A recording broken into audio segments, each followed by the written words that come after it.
नमस्कार दोस्तों, GK study with Rakesh में आपका हार्दिक स्वागत है। दोस्तों, हमने पिछली क्लास में इस्लाम का उदय जो चैप्टर पूर्ण कर दिया था। दोस्तों, आज हम पढ़ेंगे भारत पर अरबी आक्रमण। तो दोस्तों, हेडिंग डाल दीजिए भारत पर अरब आक्रमण।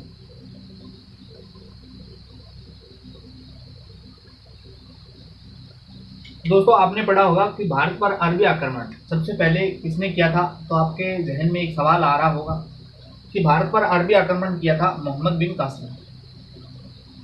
मोहम्मद बिन कासिम मोहम्मद बिन कासिम ने अटैक किया था 712 एडी यानी 712 ईस्वी। लेकिन यूपीएससी या पीसीएस में इस प्रकार का प्रश्न, इतना आसान प्रश्न कभी नहीं पूछा जाता।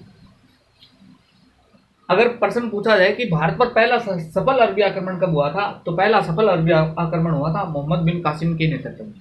लेकिन इससे पूर्व भी अरबी आक्रमण हो चुके थे जो कि सफल आक्रमण नहीं थे, इसलिए उनको नहीं पढ़ा जाता। लेकिन यूपीएससी में कभी मैच करने को आ जाए तो आप ध्यान रखना दोस्तों, नोट में बनाकर रखना। नेट जीआरएफ तीनों में मैच करने को आ सकता है।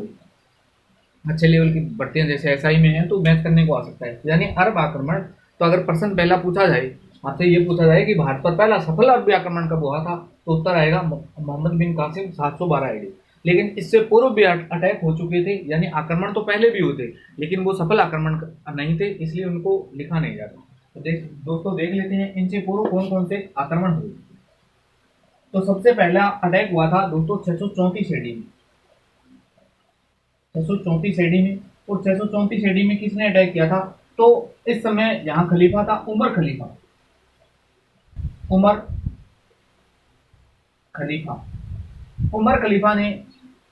खलीफा के समय जलमार्ग से अटैक हुआ, यानी भारत पर अटैक होता है और उमर खलीफा के समय होता है और जलमार्ग से होता है, स्थल मार्ग से नहीं होता। इसने थाने कहां पड़ता है? तो मुंबई के नजदीक, यानी थाने के नजदीक आक्रमण किया था, अरबी आक्रमण। तो कभी प्रश्न पूछा जाए कि सबसे पहला अरब आक्रमण कब हुआ था, तो उत्तर आना चाहिए 634 ईस्वी में। यानी किसके कार्यकाल में हुआ? तो उमर खलीफा के कार्यकाल में हुआ। हम खलीफाओं में पढ़ चुके हैं दोस्तों। उमर खलीफा यानी अबू बकर है, उमर है, उस्मान है और अली थे, 4 खलीफा थे, मैंने आपको बता दिया। नेक्स्ट है 644 एडी। 644 एडी में आप सभी जानते हैं कि खलीफा बनता है उस्मान खलीफा। उस्मान खलीफा के समय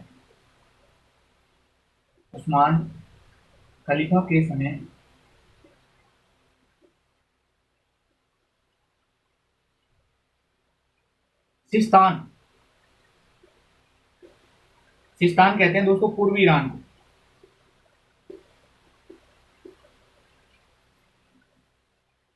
इन्होंने सिस्तान की विजय की, यानी उस्मान खलीफा के समय सिस्तान की विजय होती है और ये इनके नेतृत्व में सेना मकरान तक आ गई थी। मकरान वह सिंध तक पहुंचा।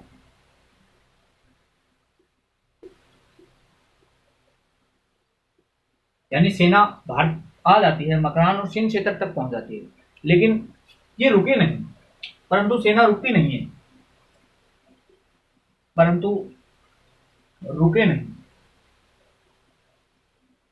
अब नहीं रुकने के कोई ना कोई कारण हो। तो यहाँ के स्थानीय लोगों ने अफवाह फैला दी थी कि यहाँ पर डाकू हैं और लुटेरे हैं और वो बहुत साहसी हैं। ये स्थानीय लोगों के द्वारा उड़ाई हुई अफवाह थी, जिसकी वजह से इनकी सेना में भय उत्पन्न होता है और ये वापस लौटने को मजबूर हो जाते हैं। कुछ कहते हैं कि यहाँ पर स्थानीय लोगों ने ये अफवाह उड़ाई थी कि यहाँ पर पानी की कमी है, यानी पानी की कमी और फल की कमी है, इसलिए इतनी बड़ी सेना यहाँ पर रुक नहीं सकती, इसलिए ये वापस लौट जाते हैं। लेकिन कारण जो भी रहा हो, उस्मान खलीफा के नेतृत्व में सिस्तान यानी पूर्वी ईरान की विजय होती है। मकरान और सिंध तक पहुंची जरूर थी सेना, लेकिन रुके नहीं थी। कारण मैंने आपको बता दिया, डाकू लुटेरे, यहाँ के डाकू एवं लुटेरे जो साहसी थे, या पानी की कमी या फल की कमी, ये इसका मुख्य कारण था न रुकने का। इसके बाद में दोस्तों अटैक होता है 659 एडी। 659 AD। 659 AD में किसके नेतृत्व में अटैक हुआ था? तो अल हसीसी के नेतृत्व में हुआ। अल हसीसी के नेतृत्व में, अल हसीसी के नेतृत्व में अटैक होता है और ये अटैक में परास्त होता है और मृत्यु, परास्त और इसकी मृत्यु हुई। 659 AD के बाद में अटैक होता है दोस्तों 665 AD में। 665 AD में एक नाम है अल मुहल्लव के नेतृत्व में,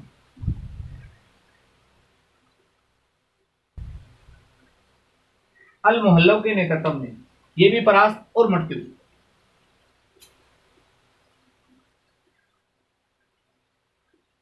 इसके बाद में अटैक हुआ था 705 AD में। 705 AD में अटैक किया था इबन अल हरी, इबन अल हरी, इबन अल हरी वाहितव के नेतृत्व में, इबन अल हरी वाहितव के नेतृत्व में अटैक होता है और इसने मकरान की विजय की थी। स्टार लगाना दोस्तों, अगर पूछे कि पहला अरबी आक्रमण जिसने मकरान की विजय की, यहां मकरान पहुंचे थे, विजय नहीं हुई, यहां मकरान की विजय हुई थी, मकरान की विजय की, मकरान की विजय, यहां मकरान की विजय होती है। इसके बाद में अटैक होता है 711 AD में। तो ये आप देख के नोट डाउन कर लेना दोस्तों। 634 AD में किसके समय, यानी उमर खलीफा के समय जल मार्ग से अटैक होता है। ये थाने तक अटैक हुआ था, यानी थाने पर अटैक हुआ था, मुंबई की नजदीक। नेक्स्ट है 644 AD, उस्मान खलीफा के समय सिस्तान पर अटैक होता है, यानी इनकी विजय हो जाती है। ये मकरान और सिंध तक आ गए थे, लेकिन यहाँ रुकते नहीं है। कारण क्या था? तो डाकू लुटेरे साहसी थे, पानी की कमी थी और फल की कमी थी, इसकी वजह से सेना रुकते नहीं।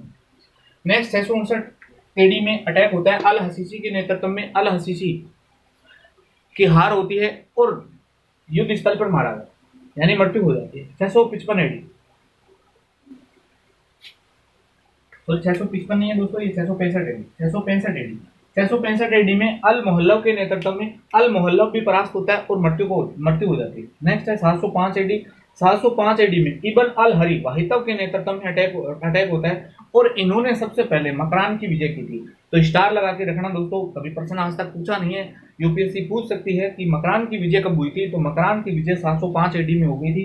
किसके नेतृत्व में हुई? इबन अल हरी वाहितव के नेतृत्व में अटैक होता है और इन्होंने मकरान की विजय की थी।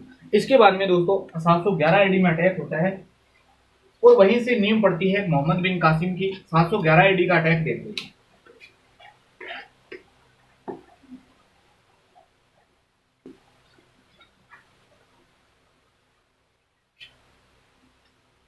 711 AD,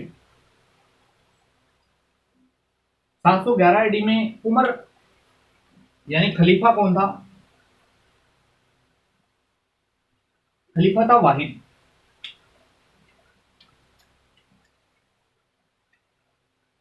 वाहिद कह सकते हैं आप इसे, या इसी का किताबी नाम लिखती है वाजिद। ये बैठा हुआ है दशमिक में, यानी मिस्र की राजधानी है दशमिक, यहां बैठा हुआ। इस समय ईरान का गवर्नर कौन था? अब कहानी क्या है वो मैं अभी मैप बना के बताऊंगा। ईरान का गवर्नर, पहले तो मैं बता देता हूं कि कैसे अटैक होता है। ईरान का गवर्नर, ईरान के गवर्नर का नाम था अल हजाज। अल हजाज। इस समय सिंध का शासक कौन था? सिंध का शासक, तो इस समय सिंध का शासक था दाहिर। इसी समय सिंध पर कुछ लुटेरी जातियां थी, यानी सिंध पर यूं कह सकता हूं, सिंध पर लुटेरी जाति।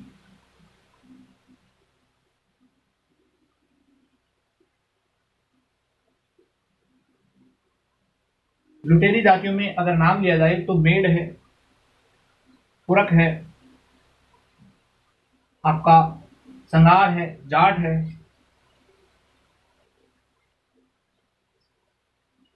ये सब लूटपाट करती थी, यानी ऐसी जातियां थी जो लूटपाट करती थी। अब कहानी क्या कहाँ से बिगड़ती है दोस्तों, मैप थोड़ा सा मैप बनाकर समझाने का प्रयास।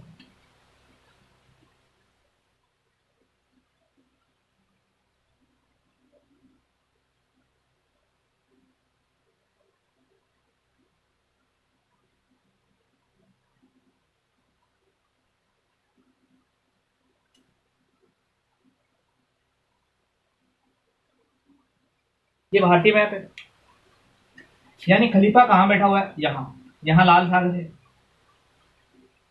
यहाँ ये ईरान है। तो दोस्तों इनका व्यापार होता था, यानी ये श्रीलंका में व्यापार होता है। आप सभी जानते हैं, मैंने आपको पढ़ा दिया था कि कैसे इस्लाम का प्रचार होता है और यहाँ व्यापार होता था। तो यहाँ से जहाज आता था, ईरान पहुंचता था, ईरान से ये यानी यहाँ अपने भड़ौच बंदरगाह यानी गुजरात के बंदरगाह पर रुकता था, और बंदरगाह पर रुकने की वजह से ये यहाँ से यहाँ जाते और श्रीलंका से व्यापार करते। एक जहाजी बेड़ा था, वह जहाजी बेड़ा आ रहा था और यहाँ रुका हुआ था, यहाँ पर रुका हुआ था। तो यहाँ इस सिंध के पश्चिमी क्षेत्र में ये लुटेरी जातियां थी, मेड, कुरक, संगार, जाट इत्यादि। इन्होंने इस वाहिद के यानी अल वाहिद का जहाजी बेड़ा था उसको लूट लिया था। इसकी खबर ईरान के गवर्नर के पास में पहुंची कि जहाजी बेड़े को लूट लिया जाता है। तो ईरान के गवर्नर ने पत्र व्यवहार किया था सिंध के शासक से। सिंध के शासक से जाहिर से कहा गया था कि आपने हमारे खलीफा का जहाज लूटा है, और खलीफा में बहुत सारी कीमती वस्तुएं थी, आभूषण थे, कुछ लड़कियां भी थी छोटी जो खलीफा को भेंट की जाती थी। आप उन्हें सही सलामत हमें लौटा दिया जाए। तब दाहिर ने यह कहा था, क्योंकि दाहिर का जो ये ऐसी जातियां थी जिन पर दाहिर का भी प्रत्यक्ष रूप से नियंत्रण नहीं था। दाहिर का पश्चिम की तरफ से नियंत्रण नहीं था, पूर्वी तरफ का कब्जा था। तो दाहिर ने पत्र ये लिख दिया कि मेरा इन पर कोई नियंत्रण नहीं है, आप चाहो वो कर सकते हैं, यानी मैं आपके इस मदद के लिए असमर्थ हूं। तब ईरान के गवर्नर अल हजाज ने वाहिद को पत्र लिखा था कि इस प्रकार हमारा जहाजी बेड़ा लूट लिया गया है और आप हमें युद्ध की अनुमति दीजिए। तब इसी खलीफा ने वाहिद या वाजिद ने भारत पर अटैक करने की अनुमति देता है, और अटैक करने की अनुमति मिलती है ईरान के गवर्नर को अल हजाज को नेतृत्व में सिंध पर अटैक होगा दाहिर पर। अब इसका नेतृत्व किसने किया था वो सब बता देता हूं।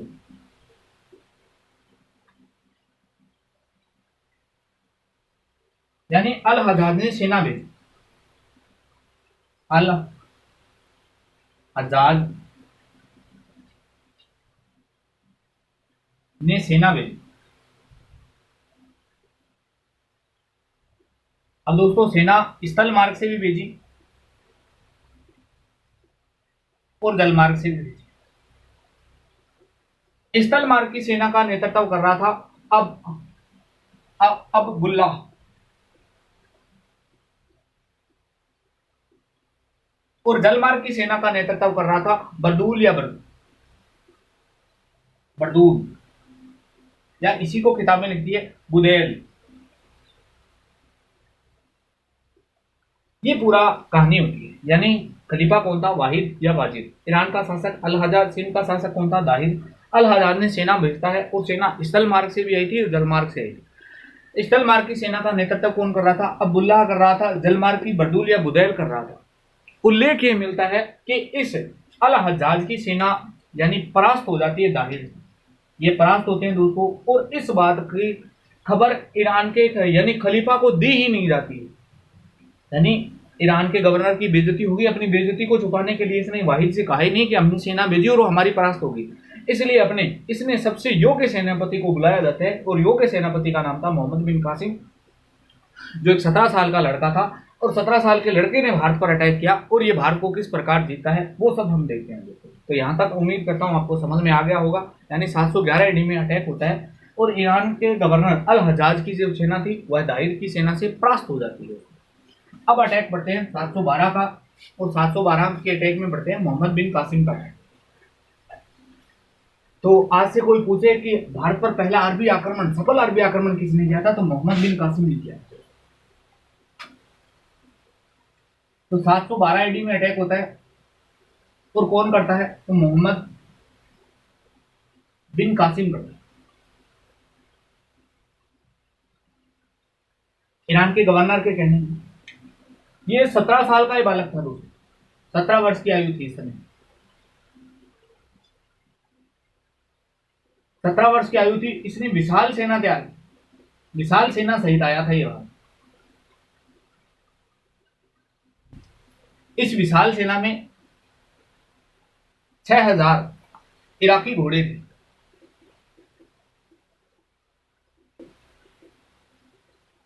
इसी सेना में 6000 ऊंट सेना थी।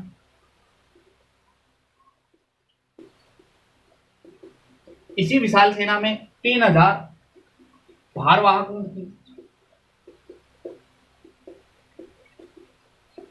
यानी एक बहुत बड़ी विशाल सेना लेकर मोहम्मद बिन कासिम भारत पर अटैक करता है, यानी सिंध पर अटैक करता है।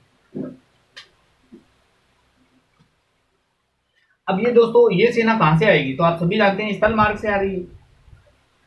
अब दूसरा, जल मार्ग से भी सेना आई थी। जल मार्ग से सेना आई थी मुजानिक,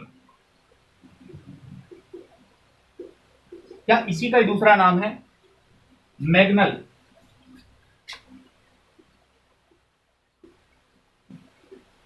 मुजानिक या मैग्नल, एक और था नोक्ता। ये पत्थर फेंकने वाली मशीनें हैं, पत्थर फेंकने वाली मशीन है, यानी जलमार्ग से मशीनें बुलाई जाती है। ये पत्थर फेंकने वाली कुल 5 मशीनें थी। एक मशीन पर 500 लोग बैठते थे, तो कुल 5 मशीनों पर कितने लोग हो जाएंगे? तो 2500 लोग ही हो जाएंगे। यानी जलमार्ग की सेना में ये आ रहा था भाई।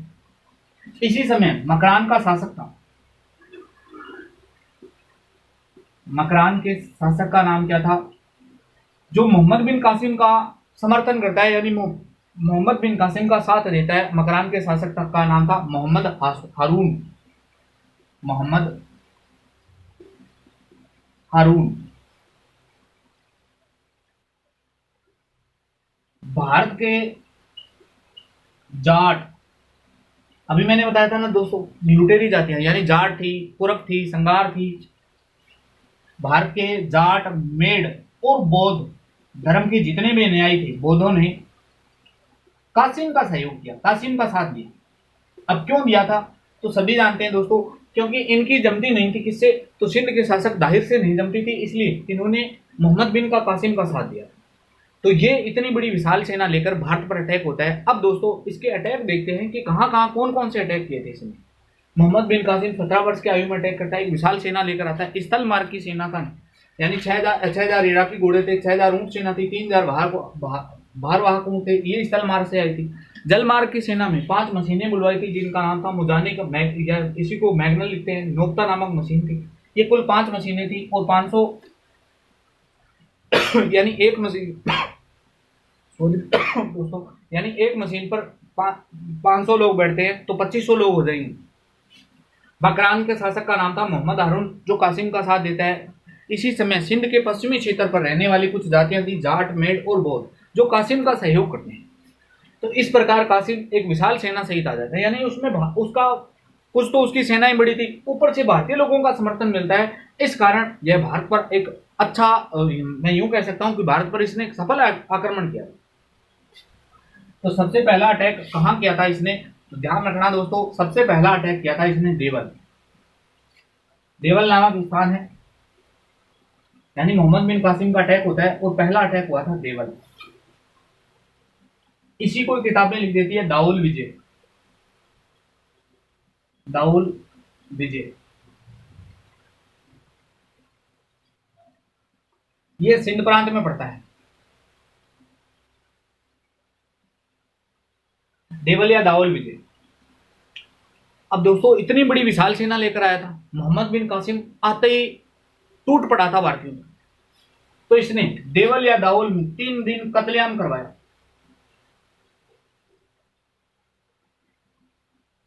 3 दिन कत्लेआम करवाता है। प्रथम बार जजिया कर वसूला गया था, प्रथम बार जजिया कर वसूला। स्टार लगा के रखना दोस्तों, ये प्रश्न आज से कम 10 बार पहले पूछा जा चुका है कि प्रथम बार जजिया कर वसूलने वाला व्यक्ति कौन था? तो मोहम्मद बिन कासिम। कहां वसूला था? तो ये ध्यान रखना, देवल में वसूला गया था। यानी अगर जी अच्छे यूपीएससी पूछ लेती है, स्थान दे सकती है, तो ध्यान रखना देवल में, यानी देवल या दाऊल में सबसे पहली बार कहां जजिया कर वसूला गया था? तो जजिया कर यहां वसूला गया। भारत में पहली बार है ये, भारत में पहली बार जजिया कर देखने को मिला था। इसी टेबल में सिंध क्षेत्र के इतिहास की जानकारी, यानी इस अटैक की जानकारी कहां से मिलती है, तो सिंध क्षेत्र के इतिहास की जानकारी का एक स्रोत है चचनामा, यानी एक किताब है चचनामा, इससे जानकारी मिलती है। इस चचनामा का लेखक कौन है, तो अज्ञात एक अरबी लेखक था, अज्ञात अरबी लेखक, अज्ञात अरबी लेखक के द्वारा यह किताब लिखी गई थी। इस यानी इस पूरी किताब में इस देवल या दौल विजय की जानकारी मिलती है। तो ये अरबी लेखक था और यह अज्ञात है, इसका नाम नहीं मिलता है। बस आपसे ये पूछे कि देवल विजय की जानकारी हमें किस किताब से मिलती है, तो किस किताब से मिलती है, तो चचनामा से मिलती है। इसी चचनामा का नासिरुद्दीन कुबाचा के समय अल बुक कुफी द्वारा फारसी भाषा में अनुवाद किया गया था और 600 ईस्वी में अकबर के समय अमीर मोहम्मद मासूम ने भी इसे लिखा है, इसमें कुछ लिखा था। तो लेकिन वो तो सब हम दिल्ली सल्तनत का जब प्रशासन, मुगल प्रशासन पढ़ेंगे तो उसमें बता दिया जाएगा। लेकिन फिलहाल यही जानकारी रखना कि मोहम्मद बिन कासिम का अटैक कहाँ हुआ था, तो देवल या दाउल विजय यानी देवल में हुआ था सबसे पहली बार। 3 दिन कत्लेआम किया गया था, लेकिन सबसे ज्यादा 2 ही चीजें महत्वपूर्ण याद रखना। पहली बार जजिया कर कहाँ वसूला गया था, तो देवल में वसूला गया था। सिंध क्षेत्र के इतिहास की जानकारी का स्रोत क्या है, तो चचनाम किताब है, वह इसकी जानकारी का स्रोत। नेक्स्ट अटैक होता है निरून में।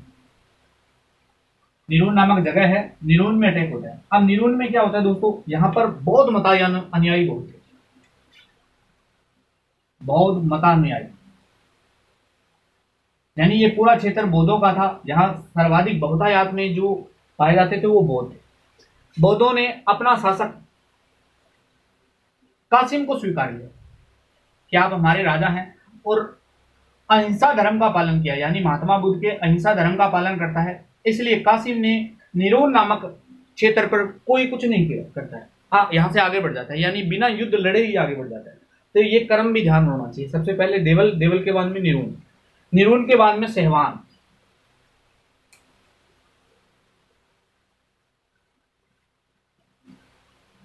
सहवान पर अटैक होता है। सहवान पर दाहिर का भाई था बदहरा, यानी सहवान पर दाहिर का भाई था, दाहिर का भाई बदहरा। अब जैसे ही बदहरा पर अटैक हुआ तो बदहरा यहां से भाग गया और बुदिया के जाटों के शरण में चला गया, बुदिया के जाटों की शरण में भागा, जाटों की शरण में भागा, यानी दाहिर का भाई था बदहरा, बदहरा भाग जाता है। कोक नामक जाट था, कोक नामक जाट ने सूचना दे दी किसको, कासिम को, कि ये बुदिया के जाटों के यहाँ है। तो इसकी हत्या कर दी जाती है शीशम नामक स्थान पर, शीशम नामक स्थान पर इसकी हत्या कर दी जाती है, यानी बदहरा की हत्या कर दी जाती है किसके द्वारा, कासिम के द्वारा। तो ये ध्यान रखना, देवल दाउल विजय सिंध प्रांत में है, निरून सहवान। तो कर्म से याद रखना दोस्तों, कहां पर सबसे ज्यादा बौद्ध मत, यानी सबसे डायरेक्ट पूछा जा सकता है कि मोहम्मद बिन कासिम बिना युद्ध लड़े किस क्षेत्र से गुजर गया था, तो निरून से नहीं गुजर गया। इसके बाद में सबसे मोस्ट लगाना रावर, जिसके लिए हम पढ़ रहे हैं वो यही है रावर।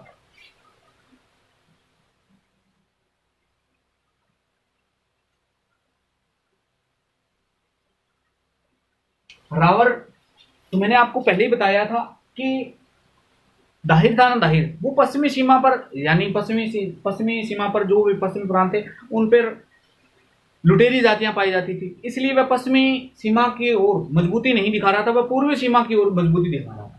और ये रावर के किले में बैठा हुआ था, दाहिर यहाँ लड़ते हुए मारा जाता, यानी अब रावर पर अटैक होता है और दाहिर लड़ते हुए मारा गया, दाहिर लड़ते हुए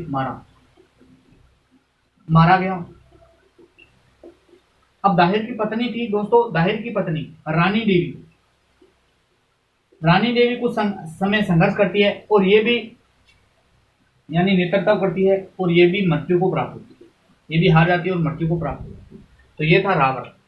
नेक्स्ट इसके बाद में अटैक होता है ब्राह्मणावाद पर, ब्राह्मणवाद पर। ब्राह्मणवाद पर दाहिर का पुत्र था जय सिंह ब्राह्मण। जय सिंह ये दाहिर का पुत्र है। जय सिंह ब्राह्मणवाद की सुरक्षा करता है। जय सिंह प्रथम शासक है जिसने इस्लाम धर्म को स्वीकार किया। इस्लाम धर्म को स्वीकार, यानी इसने इस्लाम धर्म को स्वीकार लिया था। तो आपसे कोई पूछे कि सिंध अटैक के समय ऐसा कौन शासक था जिसने इस्लाम धर्म को स्वीकार लिया था, तो दाहिर का पुत्र का नाम आना चाहिए जय सिंह। दाहिर की एक और पत्नी थी। दाहिर की पत्नी थी, इसका नाम था लाडो। और इसी लाडो के दो पुत्रियां भी थी, जिसका नाम था सूर्यमल और परमल। सूर्यमल और परमल, इन तीनों को गिरफ्तार कर लिया जाता है और गिरफ्तार करके वाहिद के यहां भेज दिया जाता है, यानी खलीफा के यहां भेजा जाता है। और इनकी वजह से ये कहते हैं कि कासिम की मृत्यु हो जाती है, कासिम की हत्या करवा दी जाती है। वो सब हम आगे देखेंगे। तो याद रखना, ब्राह्मणवाद में जय सिंह था और जय सिंह इस्लाम धर्म को स्वीकारता है। इसके बाद में अरोर, कुछ नहीं पढ़ना है दोस्तों। अरोर में बस सिंध की राजधानी थी, इस पर अटैक होता है और विजय होती है। सिंध की राजधानी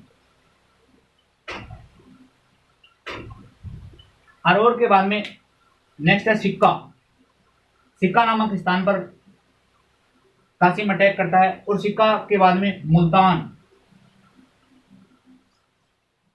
मुल्तान पर अटैक करता है। मुल्तान पर अटैक करते समय एक साल हो गया था, 713 AD में अटैक करता है। मुल्तान में इतना सोना देखा था इसने, कासिम ने, तो इसे सोने की नगरी कहता हूं। सोने की नगरी, सोने की नगरी कह सकते हैं, या इसे कह सकते हैं स्वर्ण नगरी। स्वर्ण नगरी, ये कासिम ने इसको मुल्तान को संज्ञा दी थी। तो ये थे दोस्तों मोहम्मद बिन के कासिम के भारत पर अटैक। अब दोस्तों वाहिद खलीफा को हटाया जाता है, उसकी जगह एक सुलेमान खलीफा आ जाता है। सुलेमान खलीफा ने कासिम को वापस बुला लिया था और उसके इन सूर्यमल, कुछ इतिहासकार ये मानते हैं, अलग अलग लोगों के अलग अलग मानना है कि कासिम को वापस बुलाया जाता है और मेसोपोटामिया की जेल में डाल दिया जाता है, वहीं उसकी मृत्यु हो जाती है। कुछ लोगों का मानना है कि ये सूर्यमल और परमल इन्होंने कासिम पर यह कहा था कि इन्होंने हमारे साथ में छेड़छाड़ की, अपमानजनक व्यवहार किया, हमसे बलात्कार वगैरह किया। तो इनके आरोप पर सुलेमान ने ये इसको सजा देती कि इसकी खाल उतरवा दी जाए और खाल में थोड़ी भरवा दी जाए, इस प्रकार इसकी हत्या कर दी जाती है। तो लेकिन हमें उससे कोई मतलब नहीं है। मोहम्मद बिन कासिम के हमें सिर्फ अटैक पढ़ने हैं। और मोस्ट सबसे पहले हेडिंग में जैसे सबसे पहले था देवल के बाद में था निरून के बाद में आया था सहवान के बाद में रावर के बाद में दोस्तों अटैक हुआ था ब्राह्मणवाद से याद रखना कि इस्लाम स्वीकारने वाला पहला व्यक्ति कौन था इस्लाम धर्म को, तो जय सिंह। ब्राह्मणवाद के बाद में अरोर के बाद में सिक्का के बाद में मुल्तान। इस प्रकार भारत पर अटैक होते हैं मोहम्मद बिन कासिम में। नेक्स्ट वीडियो में हम देखेंगे कि मोहम्मद बिन कासिम जब भारत आता है तो अरबी आक्रमण के प्रभाव भारत में क्या पड़ेंगे, वो हम सब इस नेक्स्ट वीडियो में देखेंगे। दोस्तों आपसे निवेदन है कि वीडियो को पूरा देखें, अंत तक वॉच करें। धन्यवाद दोस्तों, मिलते हैं नेक्स्ट वीडियो में।